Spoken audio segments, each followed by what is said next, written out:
दिल्ली सल्तनत जो कि 1206 से 1526 ईस्वी तक चला। दिल्ली सल्तनत में बहुत सारे वंश आए, बहुत सारी डायनेस्टियों ने शासन किया। पहला गुलाम वंश जो कि 1206 से 1290 ईस्वी तक शासन किया।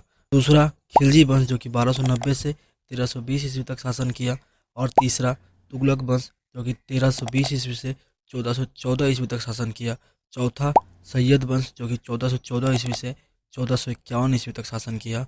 और पांचवा और लास्ट लोधी वंश जो कि 1451 से 1526 ईस्वी तक शासन किया। ठीक है, दिल्ली सल्तनत के वंशों को याद करने का ट्रिक है सख्त सा लौंडा, स से सेलेब डायनेस्टी, ख से खिलजी वंश, त से तुगलक वंश, और फिर सा से सैयद वंश, और लास्ट में लो से लोधी वंश।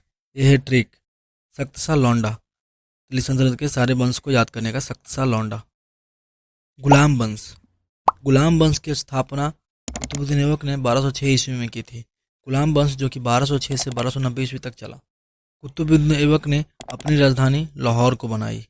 कुतुबुद्दीन ऐबक को लाख बख्श की उपाधि दी गई थी। कुतुबुद्दीन ऐबक ने 2 मस्जिदों का निर्माण करवाया। पहला दिल्ली में कुवैत उल इस्लाम मस्जिद और दूसरा अजमेर में 2.5 दिन का झोपड़ा। कुतुबुद्दीन ऐबक ने सूफी संत ख्वाजा कुतुबुद्दीन बख्तियार काकी के सम्मान में कुतुब मीनार का निर्माण शुरू करवाया। इसने सिर्फ शुरू करवाया था, इसे पूरा इल्तुतमिश ने किया था। कुतुबुद्दीन ऐबक की मृत्यु 1210 ईस्वी में चौगान या पोलो खेलते समय घोड़े से गिरकर हो जाती है। इसके बाद गद्दी पर बैठते हैं शमसुद्दीन इल्तुतमिश जो कि 1211 से 1236 ईस्वी तक शासन करता है। इल्तुतमिश को ही गुलाम वंश का वास्तविक संस्थापक माना जाता है। इसने बहुत मजबूत किया था गुलाम वंश को। इल्तुतमिश ने लाहौर के स्थान पर दिल्ली को राजधानी बनाया। इल्तुतमिश ने दिल्ली सल्तनत को चंगेज खान के प्रकोप से बचाया।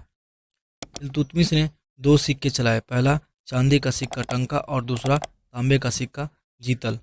इल्तुतमिश ने इक्ता प्रथा प्रणाली चलाई। इल्तुतमिश ने तुर्के चहलगानी चलाए जिसमें 40 लोगों का समुदाय होता था। इसके बाद इल्तुतमिश की मृत्यु हो जाती है और इसके बाद रजिया सुल्तान इसकी बेटी जो कि 1236 से 1240 ईस्वी तक शासन करती है। रजिया सुल्तान जो कि इल्तुतमिश की बेटी थी। रजिया सुल्तान भारत में शासन करने वाली प्रथम महिला और एकमात्र मुस्लिम महिला थी। भटिंडा के गवर्नर अल्तुनिया ने रजिया की अधीनता स्वीकार करने से इनकार कर दिया। रजिया ने याकूत के साथ अल्तुनिया पर चढ़ाई कर दी। अल्तुनिया ने याकूत को मरवा दिया और रजिया को कैद कर लिया। इसके बाद रजिया और अल्तुनिया ने एक दूसरे से शादी कर ली।